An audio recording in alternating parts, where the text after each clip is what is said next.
दामाद से कभी पाम न छुपाइए, बेटियों से कभी भी चरण न छुपाइए, जेठानी के बच्चों से तू तड़ाक करके मत बोलिए। इसमें तो कहा गया है कि देवरानी आपकी बेटी नहीं, बेटी से ज्यादा है, जेठानी आपकी माँ नहीं, माँ से ज्यादा है। ऐसा इन कथाओं को स्वीकार कर लिया जाए तो इस कलयुग में घरों में सतयुग नृत्य करते दिखाई देगा।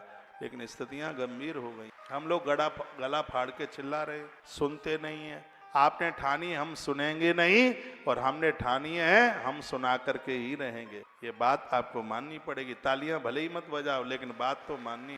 बड़ी अद्भुत कथाओं का वर्णन किया गया, नारी के लिए कहा गया है। इसमें तो पुरानी बातें, चूल्हे में से राख निकालो, फिर उसकी पुताई करो, फिर मिट्टी से रगड़ करके तवा साफ करो, इसमें सब लिखा है कि भोजन बनाने वाले पात्रों को रात्रि को बिना मांजे आप छोड़ देते हो। अन्नपूर्णा का सब घरों में फेरी लगती है, उनके घर में घोर गरीबी का जन्म, जूठे बर्तन छोड़ देते हैं, मक्खी भिड़भिड़ा रही होती हैं, जिसमें आपने एक बार जीम लिया है, बची वो चीजें भले ही वो आपकी ही जूठी है, द्वारा उस जूठी चीज को आप खाओगे तो वो आपके पुण्यों को नष्ट। इसलिए परोस कर, मान लिया जाए आप सफर में, रेल में आप बैठे, एक डिब्बी में खीर रखी हुई है एक टिफिन में, और उसी में तुमने आधा खा लिया और आधा उसमें बच गया का अभी दोपहर को 1 बजे खा लिया, अब रात्रि को इसको खा लेंगे। इससे पुराण में लिखा है कि बची वो चीज टा की तरह है, द्वारा से उसको आप नहीं खा सकते। इसलिए आप किसी अलग से पात्र में निकाल लीजिए,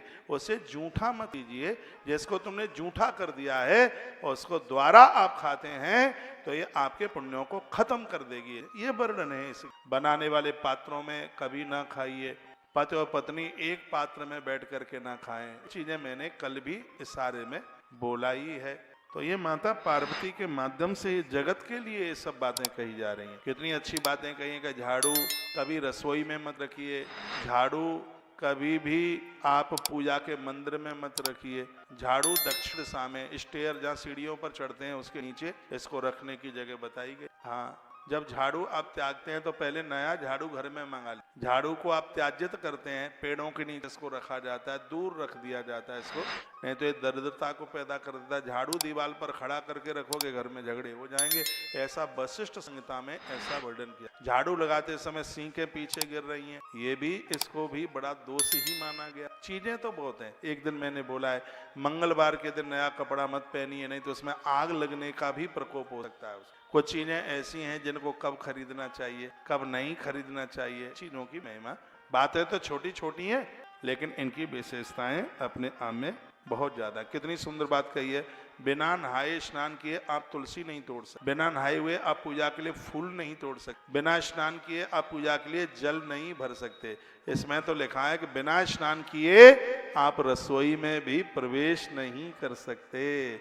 अब आप अपने आप को पूछ लो कि नहा के जाते हो रसोई में कि बिना नहा के। मैंने तो एक ऐसी जीजी को देखा, मुंह में पेस्ट लगा हुआ था, बुर्श लगा हुआ था, वो चाय पति ऐसा बैठा था, ऐसे कुर्सी पर मैं भी बैठा, तो वो चाय बनाने के लिए गई, मुंह में वो लगा था बुर्श, चूल्हा उसने जलाया, तो पति ने कहा कि थोड़ा अदरक ज्यादा डाल देना, तो वो उससे गुड़गुड़ाने लगी, कहा अपने हाथ डाल दूं, उसने कहा मैं अपने हाथ डाल दूं, क्योंकि अदरक था नहीं हुआ। तो जैसे कहा मैं इसमें अपने हाथ डाल दूं तो मुंह का कुछ मटेरियल उसमें गिर गया, मैं सामने बैठ, तो वो फेंट फांट करके छान छून करके पति को लाके दे दिया। मैंने कहा कि इसमें मटेरियल तुम्हारी घरवाली के मुंह का गिरा है, तो बोलता है कि उसका थूक तो किसी उसे वो क्या गंगा जल से कम नहीं है वो आदमी। वो कहता मेरिया का बड़ा भगत था, खैर बड़ी थी कि मैं चाय नहीं पीता, नहीं ये कब मेरे लिए भी आ जाती उसी मटेरियल में। अरे मेरी माताओं, मेरी बहनों, किचन की रसोई की साफ सुथरा, आपके घर की कुछ चीजें जो विशेष होनी चाहिए। एक है रसोई आपके घर की,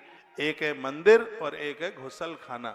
आपके संस्कारों का, परिवार के संस्कारों का तो तभी पता लग। देखा है कि बाष्पेशन में बिलंदा भर थूक जमा हुआ है, मग्गा लुढ़क रहा है, नाभि के कपड़े 3-3 दिन के घुसल खाने में, बाथरूम में पड़े हुए हैं। ये संस्कार देखने, तो इन कथाओं के माध्यम से एक जीवन जीने की बात कही।